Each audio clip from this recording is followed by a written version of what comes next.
seen site d'information Sénégal 7 ginnaaw bu leen nuyoo bu baax baax di leen ziar di leen jox seen wàccuwaay di am mbégte bu rëy ak kontante tey ñu ñëw fa ci leen defal un spécial débriefing de la défaite amère du Sénégal face à Norvège. Deux défaites d'affilée pour les protégés de Pape Bouna Thiaw ñu war cee ànd avec le grand consultant notre consultant maison mooy doyen Assane Sène bi nga xamante ne actuellement moo ngi depuis Paris pour mu mun ñëw defal faram-fàcceel ñu li nga xamante ne moom mooy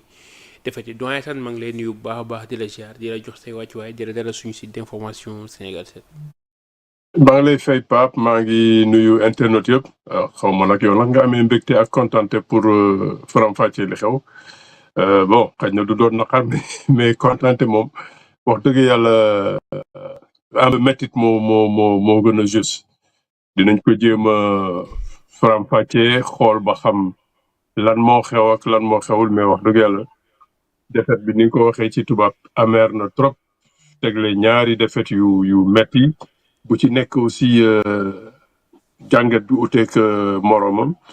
loolu yëpp ensemble ñu jéem a xool ba xam lan moo doxul lan la ñu war a jooyanti ak fan la ñu war a defarwaat boobu soobee yàlla. Comme ni nga ko waxee une défaite très très amère face à la Norvège 3-2 ñu gis ni début match bi am na ay signal yu am mais on avait un très très bon Edouard Mendy bi nga xamante ni il a sauvé les meubles à 2 reprises ñu gis alerte yi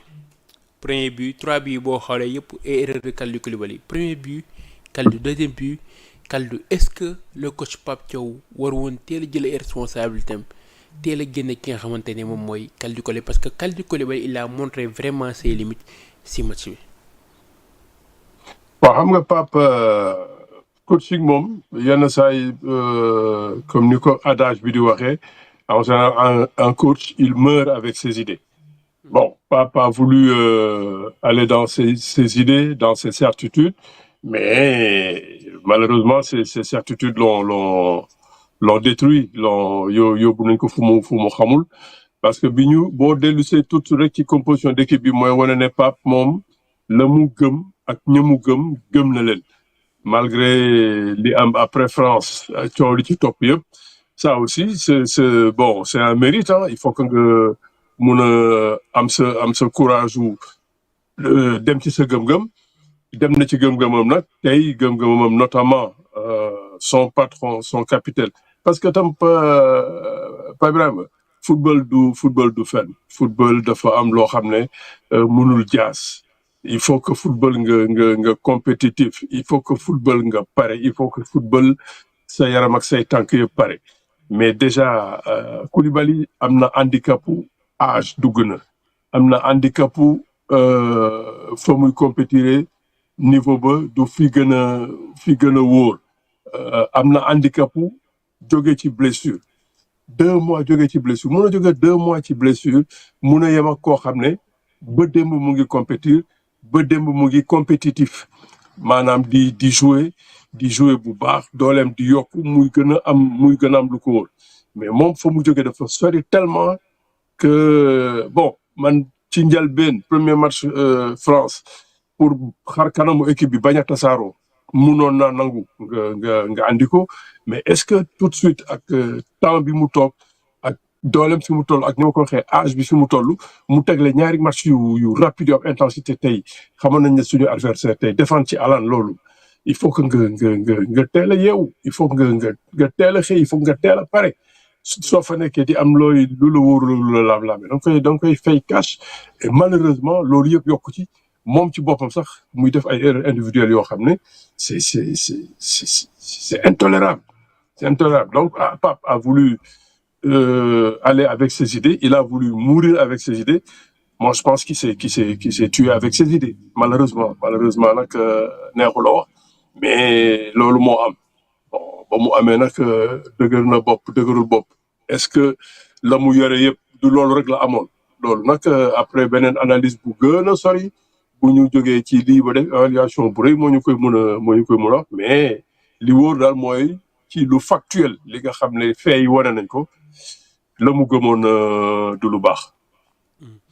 est-ce que bañ gisee li nga xamante ne moom la 11 départ dévoilé par le coach Pape Bouna Thiaw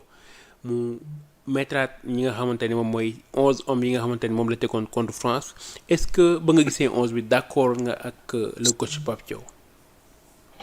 Pape bi mooy li ma lay wax bi ma gisee 11 bi nee naa Pape am na lu mu gëm am na gëm-gëmam et dégluwul la ñuy wax bon c'est vrai aussi que munoo déglu ñëpp munoo déglu réseau yi munoo déglu grand place yi munoo déglu mbedd bi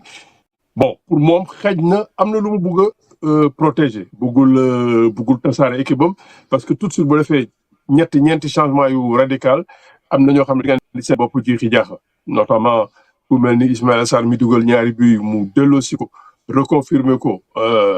delloosi 11 am yëpp loo mënti wax 11 am encore une fois pendant 40 minutes sur le plan organisationnel c'était bien mais dafa am leneen loo xam ne tey daf ñu war a delloo nag fu sori ci analyse bi su fekkee ne dem nañu ci jàngat boo xam ne toujours rek bañ a dem ak émotion bañ a dem ak énervement dafa am loo xam ne tey Pa Ibrahima défaite bi war jàngal nañu lu bëri man gis naa ay yenn lacunes yoo xam ne est-ce que sax ñun fi ñu toll suñu niveau bi waruñu ko xoolaat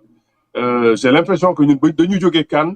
au lieu ñu progresser ñu dellu ginnaaw dañu dellu ginnaaw complètement parce que tu peux pas comprendre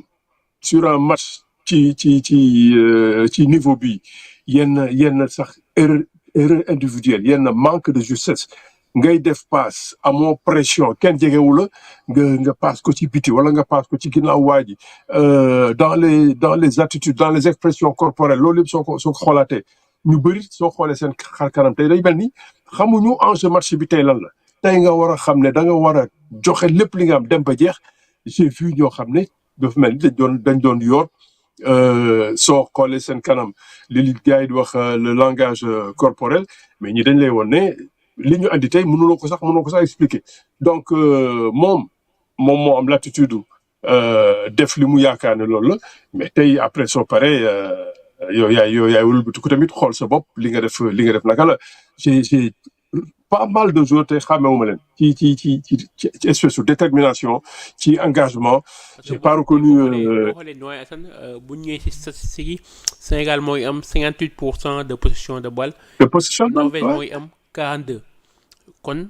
dalay firndeel ñun ñoo am li nga xamante ni moom mooy la possession mais une domination stérile ñun ñooy am 16 tirs Norvège mi ngi am 13 tirs te boo xoolee moo ngi am 13 tirs enquête dugal na 3 buts. ouais non gis comme ni ma la wax première période bi jusqu'à la 40e minute jusqu'à la 42e minute on contrôle le match soo gisee Haaland sax mu ngi commencé jaaxle mu ngi commencé bugg voilà am lu ko metti parce que mënul jot bal bi mënul ñëw ci moom mais après ñun bal bi suñ ko amee nag Pa Ibrahima soo gisee ci dernier tiers bi am na benn mode de course ci course yi ci déplacement yi ci détermination yi ngay tu peux pas comprendre foofu nag la ñu wane ay lacunes ay maladresse Nicolas Jackson presque benn manque d'envie boo xam ne mënu ma ko xamee suñu ñëwee ci foofu nga xam ne dafa war a gaaw dafa war a précis dafa war a am vitesse d'exécution foofu nag la ñuy wane ne ñun on a beaucoup de limites loolu moo tax ma ne jàngat bi warul yem rek ci xool gagné nañ ñu tey lii buñ ci génnee fa ñu jógee ak fi ñu yëg si tey war nañu mën a étudier waat bu baax lan moo tax progression bi ñu amoon ak ascension bi ñu doon def ñu dellu si tu vois un Pape Gueye qui manque de rythme jamais il n'a pu accélérer le jeu élever ay vitesse de course am encore une fois je reviens ci Nicolas Jackson ses déplacements ses duels fañ koy soxla pour mu ñëw ñu ut ci moom appui il est toujours battu parce que dans son attitude tu ne comprends pas Lamine Camara bien que wax dëgg yàlla loo ko mën a wax tamit organiser na premier pressing bi ba nga xam ne gars yi bal bi mënul génn fenn il a été généreux dans le jeu sans ballon il a été très intéressant parce que ci foofu loolu mooy tax ñu tere Norvège génn et encore sax dafa doon def sax presque ñaari parce que Nicolas fa mu war a góorgóorlu pressé ji comme ni Lamine di def moom il y va au petit trou ba Lamine mooy obligé dellu si waat foofu donc lui il a été extrêmement intéressant Ismaïla Pape peut-être a eu raison de ne pas le brûler parce que soo ko génnoon mooy rey nga ko. Tey on sentait que l'envie était là, mais yenn maladresse yi Crépin, tu es à 5 mètres, tu dois faire la passe à Ismaïla ñaari yoon ñetti yoon ku nekk ci sa wet amoo sax ku la pressé passe bu yomb passe bi du yegsi. Après là tu peux pas l'expliquer. Donc soo boolee ci loolu nag erreur individuelle yi ñëw tout de suite un peu avant la fin de la première période ñu dellu si à l'entrée de la première période parce que foofu aussi comme tu dis manque de forme physique bu Kalidou dafa feeñ même ci passe bi le gars il choisit même de faire la passe là où il y a quelqu'un qui peut couper la passe. Mais bon, la passe arrive parce que il n'a plus les armes, il n'a plus les arguments. Ça nous ramène aussi toujours à dire que l'entraîneur a voulu maintenir ses idées, maintenir ses hommes. Ben ça lui a valu d'être doyen Assane, d'être est-ce que complètement le changement de Kalidou Koulibaly n'est pas aussi tardif? non, déjà sax foofu moom soo yegsee ci foofu Pa Ibrahima benn moment Pape Thiaw sax le match bi moom daf ko réer complètement. Les changements man honnêtement benn peut-être laa ci mën a expliquer wu mooy entrée Ibrahima Mbaye. Tu amènes Ismaël Jacobs à la place de El Hadj Malick. lan moo motivé changement boobu. À un moment El Hadj Malick il est ballotté dans son couloir. Amul fa ñuy jëlee deuxième but la perte de balle on insiste pour jouer dans le cœur du jeu yéegal bloc bi yëpp bëgg a forcer na dañuy jëm ak Norvège suñu coupé foofu équipe bi yëpp nekk ci kaw kooku je sais pas c'est pas El Hadj Malick ba peut-être sanction mooy tax mu génn soo weesoo loolu Koulibaly le premier but sur le deuxième but tu sens que c'est pas bon amatul leneen looy xaar ba ci troisième but mu ñëw sax pour tacler sax mënul tacler foofu changement bi moom forcément c'est tardé beneen changement bu mu mënul foofu c'est limite non kii tamit Kalidou dootul xale sonn na toog na 2 mois joué wul mënuloo luxus ba tout de suite mel ni je sais pas mel ni koo xam ne mu ngi joué tous les jours et ak quel âge ak nangam et encore am na lu ma la mos wax loo xam ne est-ce que Kalidou aussi